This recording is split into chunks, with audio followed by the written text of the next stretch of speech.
2026-27 সালের অর্থবছরের বাজেটে ক্রিয়েটিভ অর্থনীতিতে গুরুত্ব দিচ্ছে সরকার।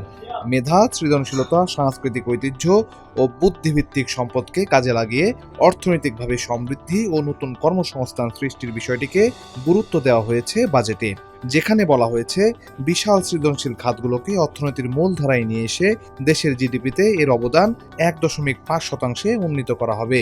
আমাদের সরকারের নির্বাচনী অঙ্গীকার পূরণে ক্রিয়েটিভ অর্থনীতির উপর বিশেষ গুরুত্ব আরোপ করছি। আমাদের লক্ষ্য দেশের ক্রিয়েটিভ শিল্পের, ক্রিয়েটিভ ইন্ডাস্ট্রি বিশাল অর্থনৈতিক সম্ভাবনাকে উন্মুক্ত করার মাধ্যমে অর্থনীতির মূল ধারায় নিয়ে আসা এবং বাংলাদেশের জিডিপিতে এই খাতের অবদান 1.5% উন্নীত করা। 11 জন বাজেট অধিবেশনে অর্থমন্ত্রী জানান, দেশ জুড়ে আঞ্চলিক সৃজনশীল হাব গড়ে তুলতে 10 বছরের বিনিয়োগ ও সময়বদ্ধ পরিকল্পনা প্রণয়নের কাজ চলছে। ঢাকার পূর্বাঞ্চলে 160 একর জায়গায় পিপিপি মডেলে একটি বিশ্বমানের সেন্ট্রাল ক্রিয়েটিভ হাব স্থাপনের সম্ভাব্যতা যাচাই ও দ্রুত বাস্তবায়নের উদ্যোগ নেওয়া হয়েছে। সরকারের একটি গ্রাম একটি পণ্য উদ্যোগের অংশ হিসেবে ঐতিহ্যবাহী দেশীয় পণ্য, তাঁত, মৃৎশিল্প, বুনন শিল্প, শীতলপাটি, শতরঞ্জি, কাঠের খেলনা, গয়না, টেরাকোটা সহ অনেক পণ্য চিহ্নিত করার কাজ চলছে।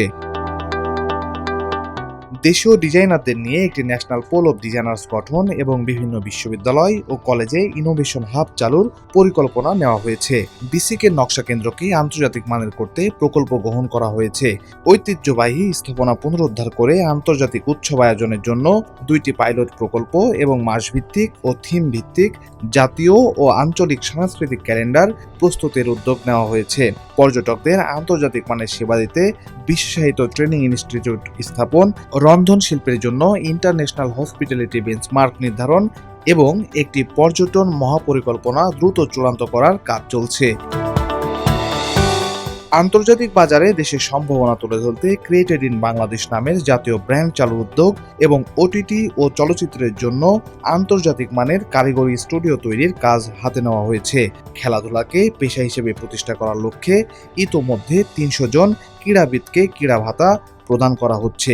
দেশের 64টি জেলায় স্পোর্টস ভিলেজ নির্মাণের অংশ হিসেবে ইতোমধ্যে 10টি জেলায় প্রাথমিক নকশা প্রস্তুত করা হয়েছে। 12 থেকে 14 বছরের প্রতিভাবান ক্রীড়া শিক্ষার্থীদের বৃত্তির আয়তায় আনতে নতুন করে স্পোর্টস কর্মসূচি চালু করা হয়েছে, যেখানে 8টি খেলার বিপরীতে ইতোমধ্যে 1,68,622 জন কিশোর কিশোরী খেলোয়াড় নিবন্ধন করেছে। আন্তর্জাতিক সহযোগিতা বৃদ্ধির লক্ষ্যে উদ্যোগ নেওয়া হয়েছে স্পোর্টস ডিপ্লোমেসি জোরদার করার। ক্রিয়েটিভ অর্থনীতি ভিত্তিক 2026-27 অর্থ বছরে ক্রিয়েটিভ অর্থনীতি খাতের উন্নয়নে সরকারি খাতের পাশাপাশি বিনিয়োগ আনা হবে বেসরকারি খাত থেকেও বলে জানিয়েছেন অর্থমন্ত্রী।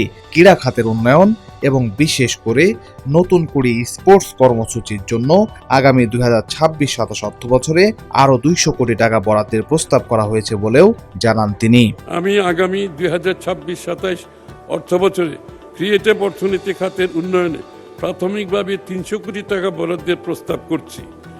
এছাড়া বাংলাদেশ ব্যাংকের সিএসআর খাত থেকে আরও 500 কোটি টাকার তহবিল সংগ্রহ করা হবে।